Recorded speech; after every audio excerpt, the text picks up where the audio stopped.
Hola amigos, les dejo la plantilla de este excelente Papercraft, el Venator de Star Wars. Es un modelo en formato PDO, mide ya armado 42 centímetros de largo por 21 centímetros de ancho, en total deben de imprimir 11 hojas en papel opalina gruesa o de 200 gramos, como se muestra la plantilla ya está en color y lista para imprimir y armar. Amigos, vean todo el video.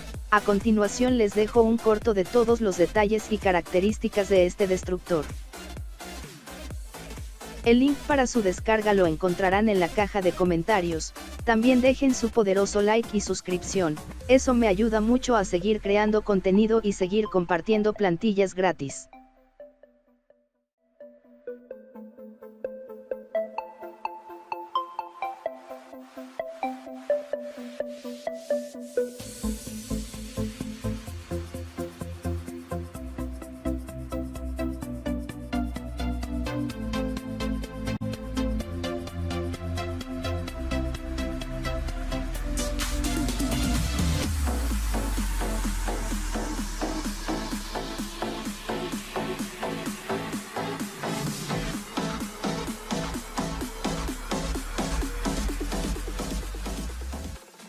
The Kuat Drive Yard's Venator-class Star Destroyer was the mainline warship of the Galactic Republic during the Clone Wars. The ship was designed by accomplished engineer Lyra Blissex and introduced in 22 BBY, shortly after the outbreak of the war, to serve as the backbone of the Republic Navy. The standard Venator was 1,137 meters long and 548 meters wide. The most visually distinctive feature of this ship were the dorsal blast doors that ran along the spine of the vessel. These doors retracted to reveal a huge landing bay running almost the length of the ship, and dozens of hangars and garages connected to it. This bay allowed the Venator to launch or land its entire fighter complement in a very short time, and repair or refuel them during combat with much greater ease. The Venator had two command towers, with the starboard tower serving the purpose of a standard helm and command bridge, whereas the port tower was devoted entirely to the control and coordination of starfighter operations.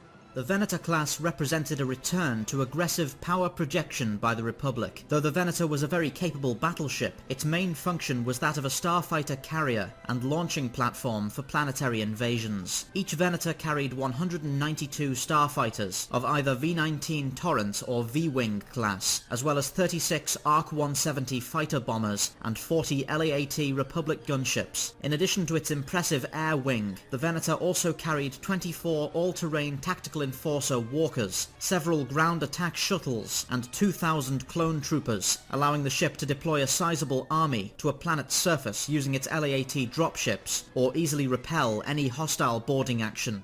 The Venator carried a Class 1.0 hyperdrive, affording it an effective travel range of 60,000 light-years, and powerful sublight engines, capable of limited atmospheric flight. In combat, the vessel was armed with 8 heavy dual turbolaser turrets, 2 medium turbolaser cannons, an array of 52 point defense lasers, and 4 heavy proton torpedo tubes, each carrying 16 torpedoes. The standard crew complement of a Venator-class Star Destroyer was 7,400, and the ship carried enough supplies to last for 2 standard years without restock. The Venator's weapons loadout is unusually versatile for a KDY design, affording an effective point defense grid and even mid-range torpedo weapons, in addition to their normal offensive arsenal. This kind of adaptability would be noticeably missing from later Imperial warships, where lack of point defense and total focus on mainstay turbolaser batteries became a frequently exploited flaw.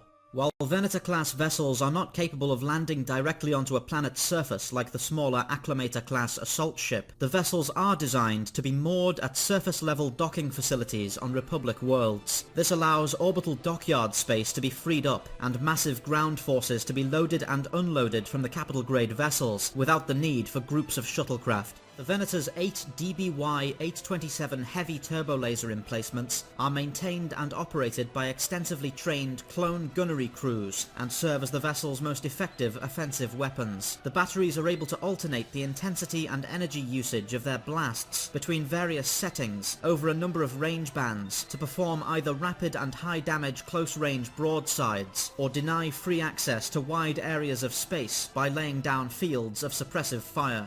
The Venator's 8 aft-mounted engines were fed directly by the ship's enormous hypermatter annihilation reactor. This reactor was placed beneath the lower structure of the main command tower and buried beneath thick layers of armor, making it easily the most well-protected part of the ship. During the Clone Wars, the Venator class was crucial to almost every standard battle line or formation employed by the Republic Navy. The ship served as the center of a conventional battle group, either employed alongside more vessels of its own class, or flanked by Architens and Consular-class escort vessels. The Venator is emblematic of the general lack of variety seen in the Republic fleet, where the Confederacy deploys a number of ship types meant to fill specific roles within a formation. The Republic have instead chosen to delineate most major fleet functions into as few designs as possible, with the Venator serving as the definitive multi-role platform. This is most likely due to the extremely rapid assembly of the Republic war machine at the start of the Clone Wars, demanding as much functionality as possible from whatever vessels could be designed and produced in short order.